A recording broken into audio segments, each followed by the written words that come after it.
Mahakama za mwanzo zinapata majengo sahihi yanayoendana na huduma inazozitoa. Kazi inaendelea. Sasa hivi katika kanda hii ya Tabora ziko mahakama zinazoendelea kujengwa. Kwa mfano, mahakama ya wilaya ya Uyui inaendelea kujengwa. Lakini ziko mahakama za mwanzo. Mfano, mahakama ya mwanzo Kipili, wilaya ya Sikonge, kandarasi yuko site. Sehemu mbalimbali katika maeneo mbalimbali ya nchi yetu ujenzi unaendelea. Naweza kutoa mfano ili ieleweke vizuri zaidi.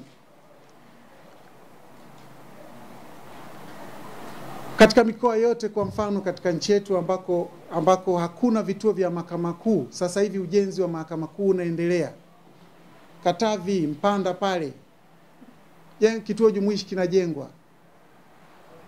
Mkoa wa Songwe ujenzi unaendelea wa mahakama kuu. Njombe, Geita, Simiu, Lindi na Singida, kote huko ujenzi unaendelea. Lakini ziko mahakama za wilaya, ziko mahakama za mwanzo.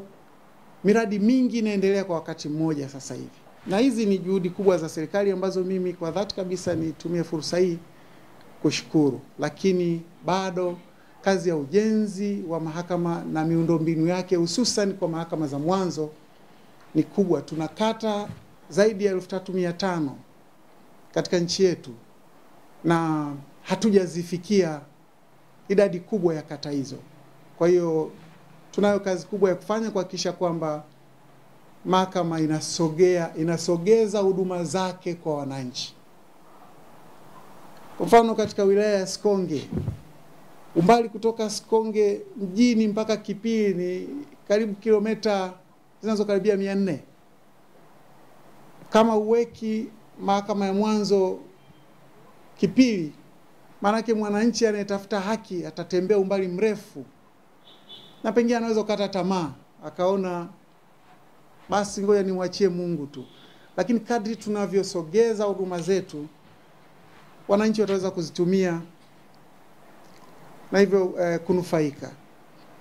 Kwa hiyo yako mambo mengi, lakini mengine niliona ni ushirikiano mzuri ambao mahakama sasa imekuwa ikiupata kwa wadau wake, na hiyo inakuwa ni moja pia katika mambo ambayo yanasababisha hali ya utoaji haki kuonekana kuwa inaboreka. Kuna ushirikiano mzuri kati ya chama cha mawakili, taasisi zinazotoa misaada ya kisheria, serikali. Watu sasa wanatambua umuhimu wa haki katika kuleta utulivu ambao pia unaweza ukaleta maendeleo katika nchi yetu. Kwa hiyo nitaka kusema hayo machache. Niwashukuru waandishi wa habari kwa sababu mmekuwa sasa mmeamka, mnakuja mahakamani, mnatafuta habari na mnawafikishia wananchi. Na hapa kuna kitu muhimu sana ambacho nilifikiri pia ni muhimu kukisema. Katika haya yote tunayoyafanya, pamoja na jukumu la kikatiba la kuhakikisha kwamba tunatoa haki kwa wakati, swala la kujenga imani ya wananchi kwa mahakama ni la muhimu sana. Ni la muhimu sana. Kwa sababu wananchi wasipokuwa na imani na mahakama zao, hizi ni mahakama za wananchi, wasipokuwa na imani na mahakama zao, hawatazitumia. Na wasipozitumia, nini kitatokea? Sote tunafahamu. Watu watajichukulia sheria mkononi. Na watu wakijichukulia sheria mkononi, basi ndio tutakuwa na nchi ambayo sasa haina au haizingatii utawala wa sheria. Na matokeo yakikithiri, hakuna mtu atakayekuwa na nafasi ya kufanya shughuli za maendeleo na kujipatia kipato, na taifa letu, jamii yetu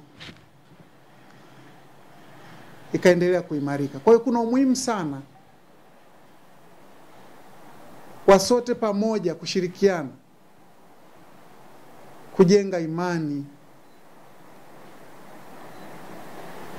ya mahakama. Hiki ni chombo cha wananchi na lazima wananchi waendelee kuiamini mahakama. Binafsi naweza kusema pamoja na changamoto zilizopo kwa kipindi cha miaka 2015 miaka mpaka 2023, imani ya wananchi kwa mahakama imeendelea kuongezeka.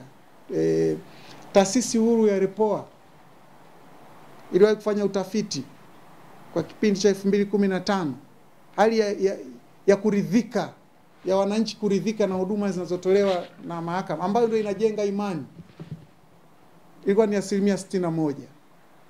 Wananchi kwa 61% tu walikuwa wanaridhika na huduma zinazotolewa na mahakama, na maswali mbalimbali yalikuwa yanaulizwa na hiyo taasisi huru. Lakini hali iliendelea kuimarika hadi mwaka juzi 2023, taasisi ile ilipofanya utafiti wake, 88% ya wananchi wanaopata huduma za mahakama walioneshwa kuridhishwa, na hiki ni kiashiria cha kuongezeka kwa imani ya watumiaji wetu. Labda utakapofanyika utafiti mwingine, tutaendelea kuona kama imani hiyo inaongezeka au imeshuka, na mimi ningependa iendelee kuongezeka, na kwa hiyo kazi iendelee kufanyika. Yako mambo kwenye ziara hii ambayo nimeasisitiza kwa wale ambao wanafanya kazi mahakamani. Miongoni mwa hayo mambo ambayo nimeasisitiza ni matumizi ya tehama katika kutoa haki. Kwamba sasa mahakama inaachana na matumizi ya karatasi na inataka kufanya majukumu yake ya kutoa haki kidijitali. Ziko kanda katika nchi yetu tayari zimesha piga hatua kubwa, kwa 100% wameachana na karatasi, na ziko kanda nyingine ziko kwenye hiyo safari ya kuelekea huko. Kanda kama Geita zinafanya vizuri sana katika matumizi ya tehama, na matumaini yangu ni kwamba kanda zote kuanzia mahakama za wilaya mpaka mahakama kuu zitaachana na matumizi ya karatasi ili ziweze kutoa haki katika mazingira ya karne ya 21 tulionayo. Nimesisitiza watumishi wetu kujielimisha na kujifunza matumizi ya mifumo mbalimbali ili wawe na uwezo wa kufanya kazi nyingi kwa wakati mmoja, kwa sababu matumizi ya tehama yanaweza kuwapunguzia baadhi ya kada za watumishi kazi. Sasa hivi kwa mfano, mahakimu na majaji wanachapa mienendo ya mashauri na hukumu zao wao wenyewe. Kwa hiyo wale ambao walikuwa mmezoea kuwaita ma-PS wanaopaswa kuchapa, kazi zinaanza kupungua. Makarani ambao walikuwa wanatunza mafaili yale makubwa makubwa hivi, sasa mafaili yako kidijitali, kazi zinaanza kupungua. Kwa hiyo lazima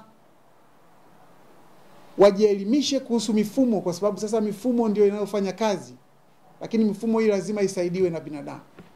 Lazima wajielimishe katika vitu mbalimbali, wafanye ili kuongeza thamani ya uwepo wao kazini. Nimewakumbusha na kusisitiza kwamba watumishi wa mahakama, kila mtumishi ajitathmini yeye mwenyewe yuko mbali kiasi gani katika safari ya maboresho, kwa namna gani anaamini kwamba huduma anazozitoa zinawaridhisha watu moja moja, na baadaye kituo hadi kituo.